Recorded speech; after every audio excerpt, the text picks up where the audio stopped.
Muy bien, hola, ¿qué tal amigos de la institución educativa Enrico Fermi?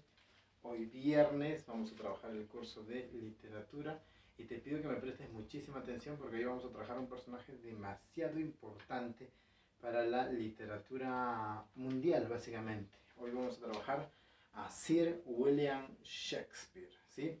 William Shakespeare, naturalmente conocido por todo el mundo, pero él ya tiene el grado de Sir. Recuerda que el grado de Sir o Caballero es un grado que entrega la corona británica a aquellas personas que destaquen en el ámbito cultural, artístico, social, en fin, ¿ya?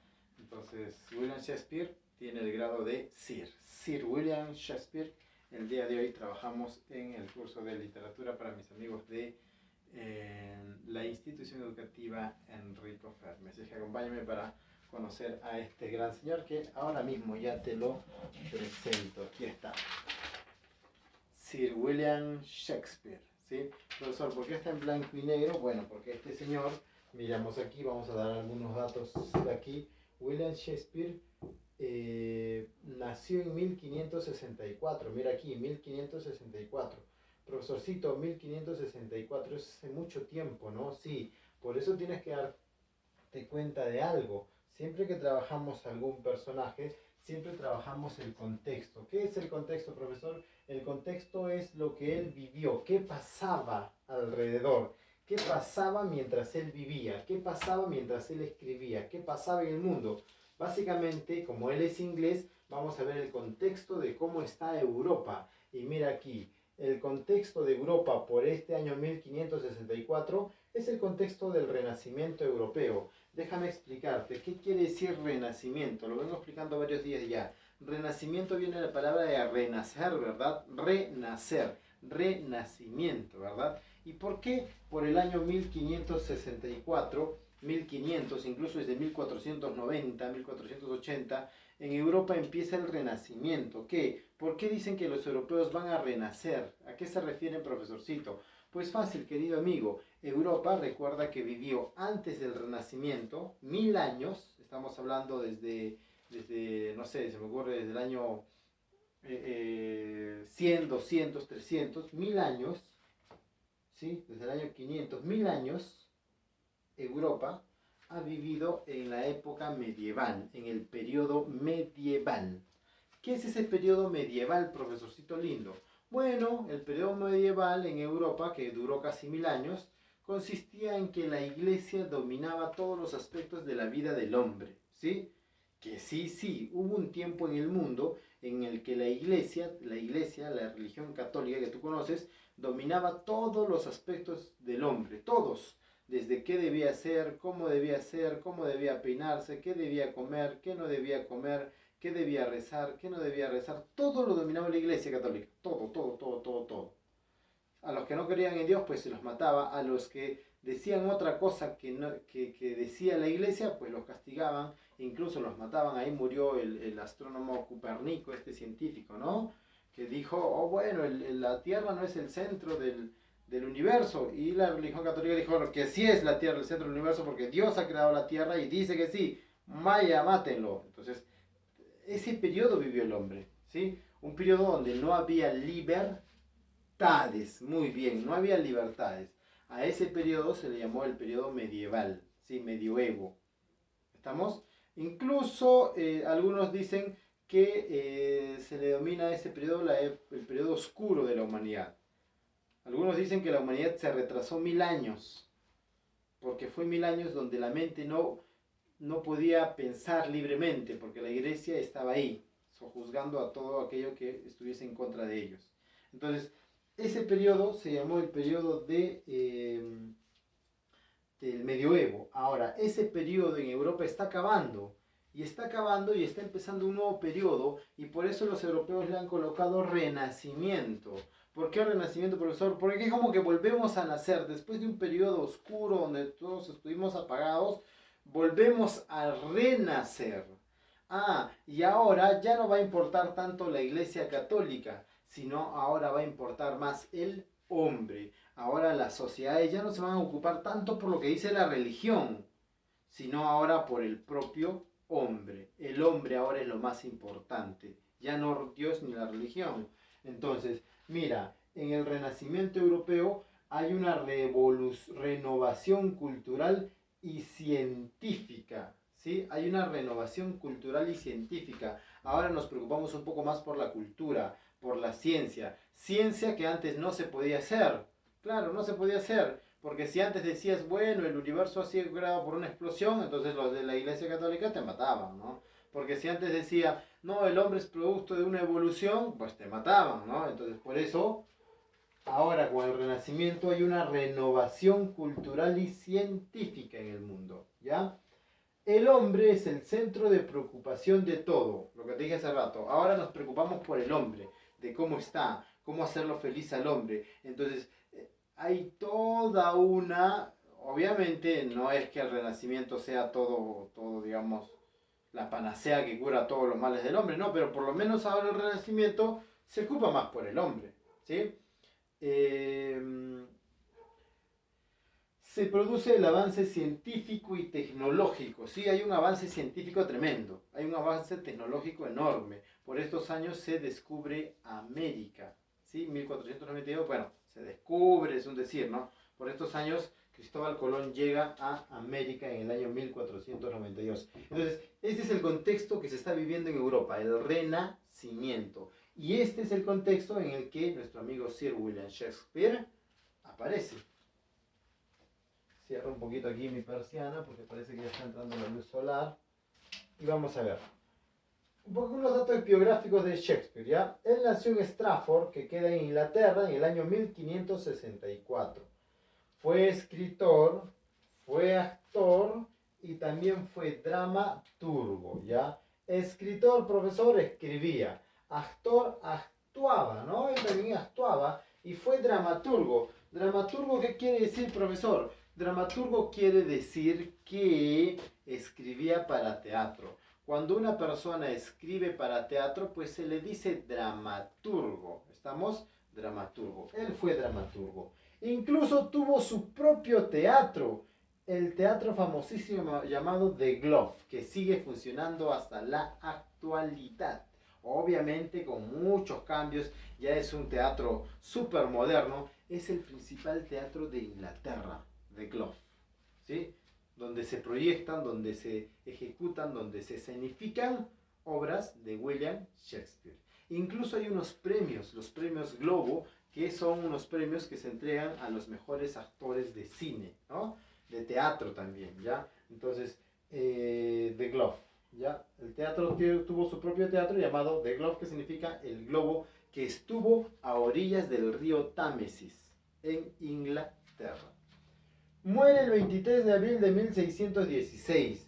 23 de abril de 1616, ¿sí?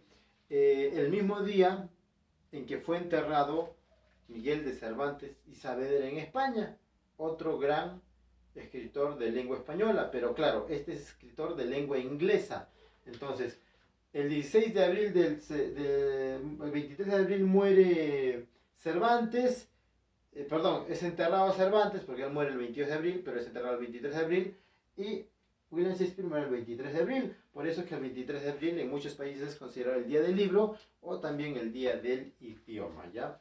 Entonces, ¿por qué? Murieron, bueno, fueron enterrados y otro murió el mismo día, el 23 de abril, y por eso es un día muy importante para toda la humanidad, ¿ya? William Shakespeare y Miguel de Cervantes Saavedra. ¿Acaso los más grandes escritores también, no? Porque sin duda el más grande escritor en lengua castellana es Miguel de Cervantes Saavedra y sin duda el más grande escritor en lengua inglesa es William Shakespeare. Es más, es el dramaturgo más importante, o sea, es el escritor para teatro más importante que ha dado la humanidad, William Shakespeare, un inglés. ¿Cuáles son las características de William Shakespeare? Vamos a ver. En principio te diré que él vivió en el periodo de la época isabelina. Se le llama época isabelina en Inglaterra, el periodo donde gobernó Isabel II, ¿ya? O Isabel II. Fue un periodo de mucho avance cultural, fue un periodo donde hay un apogeo del teatro, ¿sí? Fue simpático el periodo isabelino en cuestiones de cultura, ¿ya? En cuestiones de política es otra situación. ¿Cuáles son las características de William Shakespeare? utilizó la prosa y el verso, o sea, escribió en prosa de corrido, pero también escribió en verso, como poemas. Es más, combinó lo culto con lo popular. Hizo una mezcla de lo culto, pero también con lo popular, ¿sí? Porque recuerda que el teatro años anteriores había sido elitista, es decir, un teatro para las clases altas, pero no, supo conjugar, supo combinar lo culto con lo popular William Shakespeare. Y además desarrolló diversos géneros literarios, ¿sí? No solo escribió teatro, sino también desarrolló otros géneros literarios, como la poesía, como su poema Venus y Adonis, que habla sobre la mitología griega. Aquí te lo coloco, habla sobre la mitología griega. Y esto es muy recurrente, amigos, ¿ah? Esto es muy recurrente, ¿ya? Y te voy a explicar por qué. Porque como estamos en el renacimiento, vamos a volver a renacer, muchos de los escritores, poetas, escultores, artistas, pintores, científicos, etcétera, van a retroceder.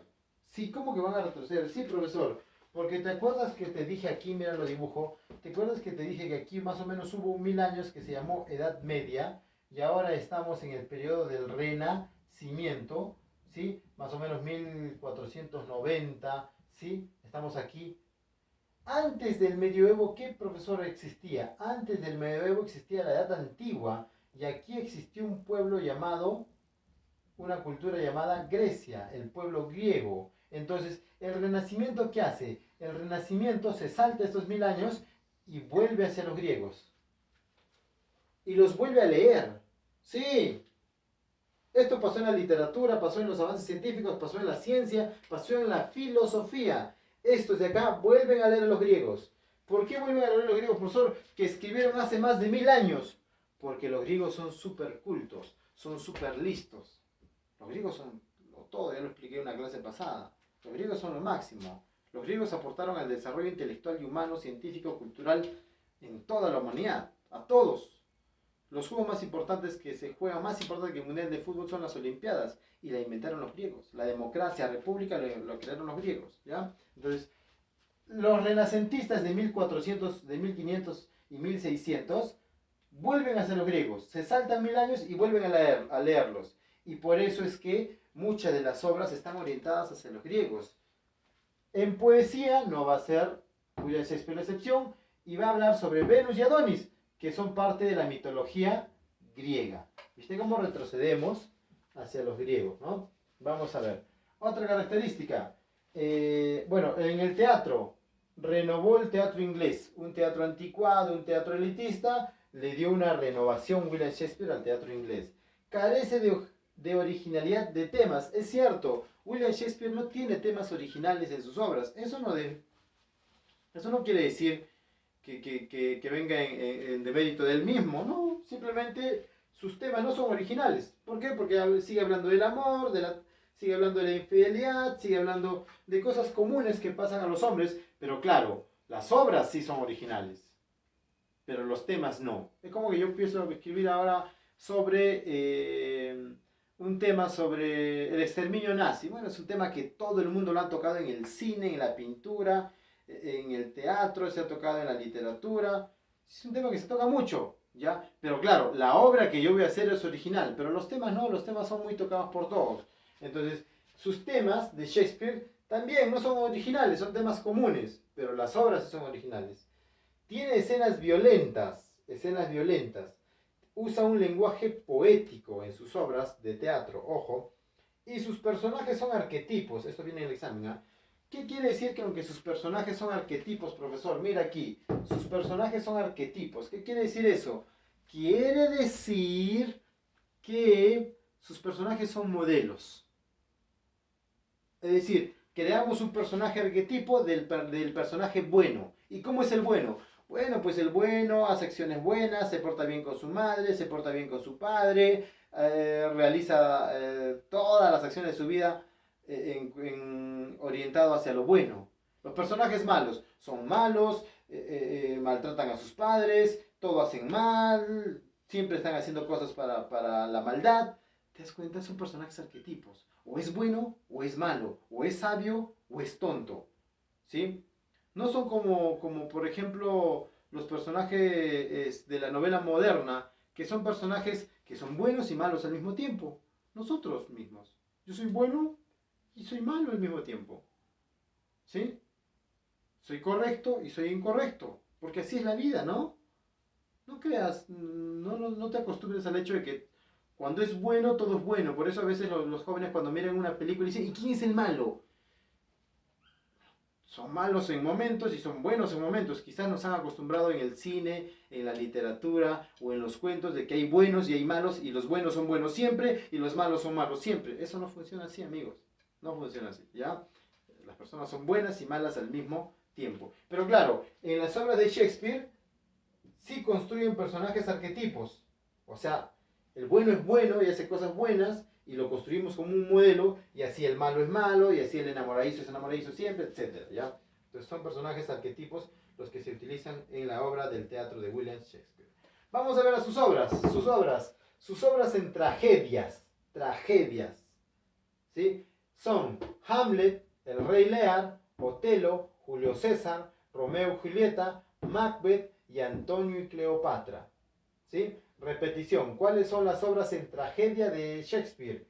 Hamlet, El Rey Lear, Otelo, Julio César, Romeo y Julieta, Macbeth y Antonio y Cleopatra. Profesorcito, ¿cuáles son los temas? Bueno, de Hamlet es la duda, tema principal, ojo, pregunta. Del Rey Lear, el amor paternal, o sea, el amor de padre. De Otelo, los celos.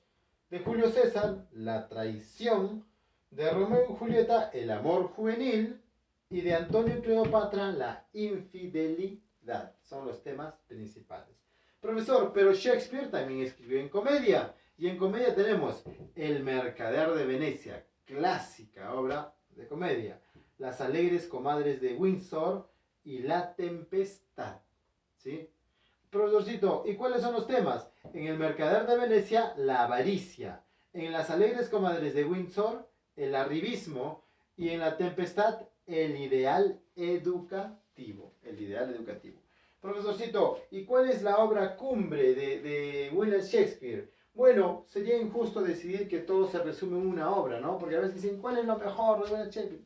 Sería injusto, ¿no? Pero siempre hay gustos y sabores y además hay una memoria histórica colectiva que supone que la obra más importante, más famosa y más,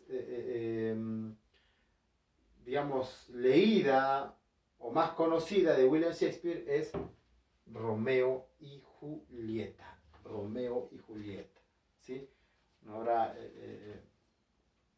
Una obra que ha sido interpretada en muchos idiomas, hay versiones en películas, versiones antiguas, incluso hay una bastante moderna de Hollywood que ha sacado hace unos años, ¿ya? No recuerdo el nombre ahora, pero sería bueno buscarlo también. Vamos a algunos datos de Romeo y Julieta que cuenta esta típica historia de amor juvenil entre dos enamoradizos jóvenes que sus familias se oponen, ¿no? Los Montesco y los Capuleto son familias antagónicas, son familias enemigas, los Montesco y los Capuleto. Lo que no se han dado cuenta los Montesco y los Capuleto es que sus hijos, Romeo y Julieta, se han enamorado. Y claro, cuando estos quieren confesar su amor a todo el mundo, pues todo el mundo se va a poner en contra del amor de ellos. Porque son de familias rivales, ¿sí? Y estos señores no tienen mejor idea, los jóvenes, que fingir su muerte. Claro, fingen su muerte y ahora sí ellos se van, ¿no? Se van y viven felices. Lo que no saben es que les sale algo mal cuando fingen la muerte y en realidad se muere uno. Y al final el otro, desesperado por la muerte y no quedarse solo, también se suicida tomando veneno. Al final, que los dos se han muerto. Los dos jóvenes que querían vivir su amor se han muerto. ¿Sí? Y en fin, las familias Montesco y Capuleto después se dan cuenta de que estuvieron obrando mal, pero ya estaban muertos los chicos, ¿no? Por eso es una tragedia, en fin, Romeo y Julieta, género dramático porque es escrito para teatro. Especie, tragedia, la que te dije aquí, tragedia. Estructura, está compuesta por 5 actos. Tiene 5 actos Romeo y Julieta. ¿Dónde son los lugares donde se da esta obra? Bueno, habla de que es en Verona y en Mantua, o sea, estamos en Italia, Verona. Emplea coros, usa coros. ¿Viste cómo el uso de coros, de músicos, le da un aire fresco al teatro inglés? Porque claro, dijimos que renovó el teatro inglés, ¿no? Muy bien, presenta personajes aristocráticos, ¿sí? Personajes con mucho poder, de familias importantes, como los Montesco y los Capuleto, de familias tradicionales, con poder económico, por tanto también van a mostrar a sus empleados y a sus siervos. Escrita en prosa, sí, escrita de corrido en prosa, pero con un lenguaje poético. Muy bien. Su tema principal es el amor apasionado de los jóvenes. Mira aquí, tema principal, el amor apasionado de los jóvenes. Y también tienes temas secundarios, como el autoritarismo de los padres, como el odio y como la diferencia de clases. Repito, los temas secundarios serían el autoritarismo de los padres, el odio y las diferencias de clase. Aquí está entonces Sir William Shakespeare, que te lo coloco aquí.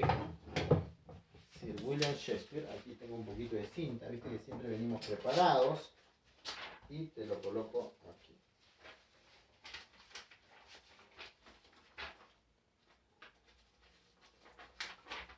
Y lo coloco por aquí, viste que esta cinta no pega nada. Vamos a ver, algo hará. Ya está. Ahí tenemos entonces. Espero que la clase de hoy te haya sido muy productiva a todos mis amigos.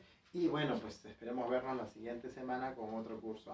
Las tareas y los deberes para mis amigos de este personaje. Pues fácil, me vas a hacer en una cara, solo en una cara, el resumen de Romeo y Julieta con su respectiva imagen. ¿Ya? En una sola cara, el resumen de Romeo y Julieta con su respectiva imagen. Y me lo mandas a WhatsApp. Cuídense mucho. Amigos, he tenido mucho gusto de trabajar con ustedes. Nos vemos.